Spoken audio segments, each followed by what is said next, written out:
नमस्कार, good evening. कैसे हैं भाई? अच्छे होंगे। देखिए, आज जिस चीज़ की इंतजार थी वो चीज़ आ गई। सीबीएसई ने आज क्लास 10 और 12 के प्रैक्टिकल और इंटरनल असेसमेंट से संबंधित एसओपी, स्टैंडर्ड ऑपरेटिंग प्रोसीड्योर और गाइडलाइन जारी कर दिया।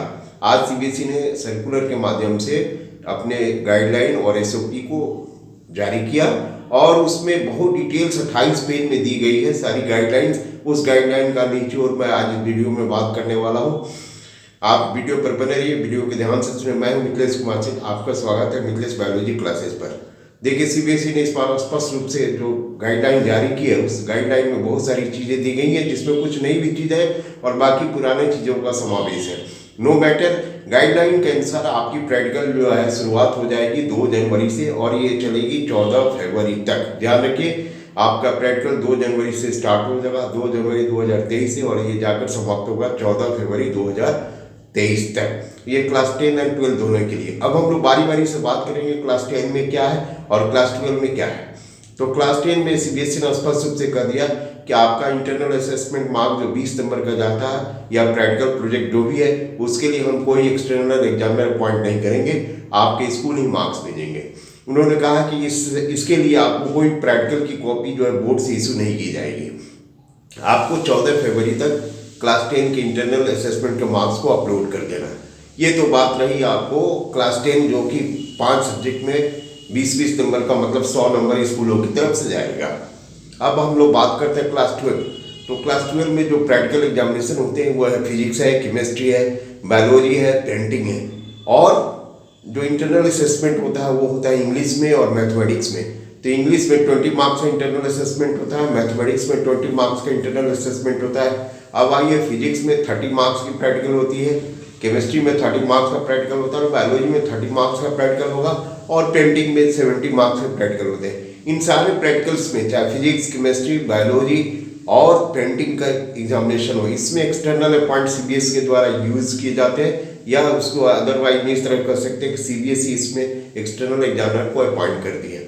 अब सवाल ये उत्पन्न होता है परीक्षा कैसे कंडक्ट किया जाएगा। तो सबसे पहले लिस्ट ऑफ एग्जामिनर्स का जो आता है, तो लिस्ट ऑफ एग्जामिनर्स आज से कल 1-2 दिन के अंदर में आ जाएगा।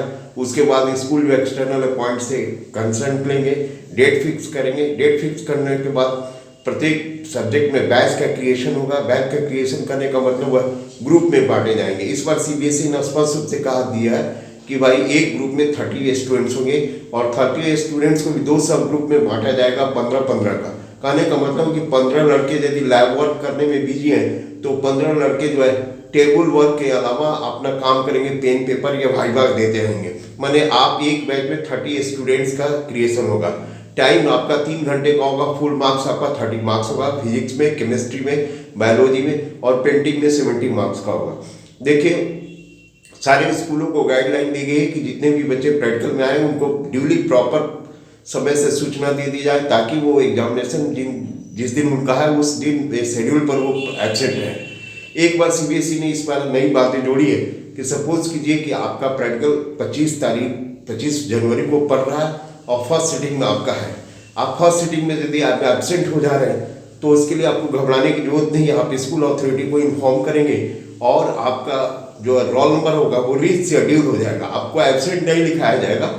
रीशेड्यूल में सेकेंड शिफ्ट में आप प्रैक्टिकल दे सकते हैं, या इसी सब्जेक्ट का प्रैक्टिकल दूसरे दिन यदि हो रहा है तो उसमें भी आप आईपीआर होकर दे सकते हैं। ये फॉलेशन भी चला रहा है, लेकिन इस बार सीबीएसई ने कह दिया कि ऐसे स्टूडेंट्स को जो कि आपके अलॉटेड ग्रुप या डेट या शिफ्ट के अनुसार वो प्रेजेंट नहीं हो पाते तो वो अपना रीशेड्यूल कराकर एग्जामिनेशन दे सकते हैं।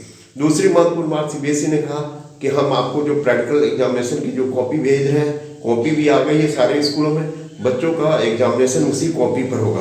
कॉपी पर उनका roll number, date of examination, medium, script, सारी चीज स्पष्ट रूप से लिखनी होगी। आपको किसी तरह से अगर लिखने में कोई परेशानी या प्रॉब्लम उत्पन्न हो रही है तो आपके स्कूल में जो एग्जामिनर्स मौजूद रहेंगे, एग्जामिनर 2 रहेंगे, एक एक्सटर्नल एग्जामिनर होगा और एक इंटरनल एग्जामिनर होगा।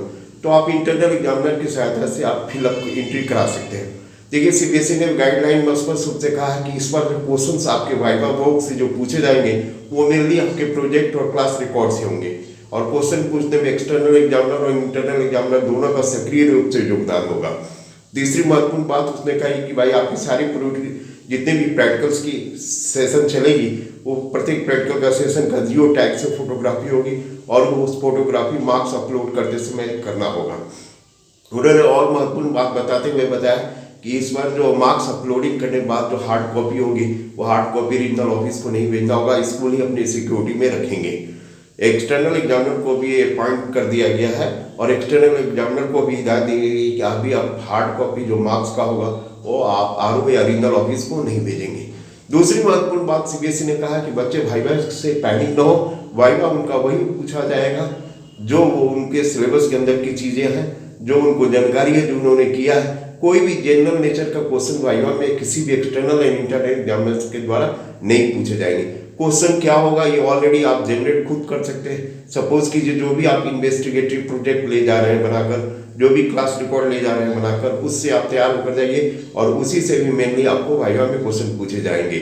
तो मैं उम्मीद करता हूं कि एग्जामिनेशन के बारे में आप सारी चीज़ें समझ गए होंगे। अब आपके पास समय कम होगा क्योंकि जो भी स्कूल जो भी सब 2 तारीख जनवरी में खुल रहे हैं, 2 जनवरी से प्रक्रिया इसकी शुरू हो जाएगी और हार्डली 8 या 10 जनवरी से एग्जामिनेशन स्टार्ट हो जाएगा क्योंकि it will take at least 1 week तो लगेंगे ही एग्जामिनर से कंसल्ट करना, डेट शिफ्ट शेड्यूल सब कुछ फाइनल करने में। उम्मीद है वीडियो अच्छा लगे तो इसको प्रमोट कीजिए, सब्सक्राइब कीजिए, चैनल को प्रमोट कीजिए। अब से हमारा वीडियो रेगुलर आते रहेगा प्रैक्टिकल से संबंधित, एग्जामिनेशन थ्योरी से संबंधित। जो भी क्यूरी आप अपना कमेंट दें, राय मांगिए, किसी तरह की कोई गाइडलाइन की आवश्यकता है तो मुझसे डायरेक्ट कॉन्टैक्ट कर सकते हैं, बात कर सकते हैं, मेरे ईमेल पर मुझसे मदद मांग सकते हैं। Thank you very much. अगले वीडियो में मिलेंगे, बाय।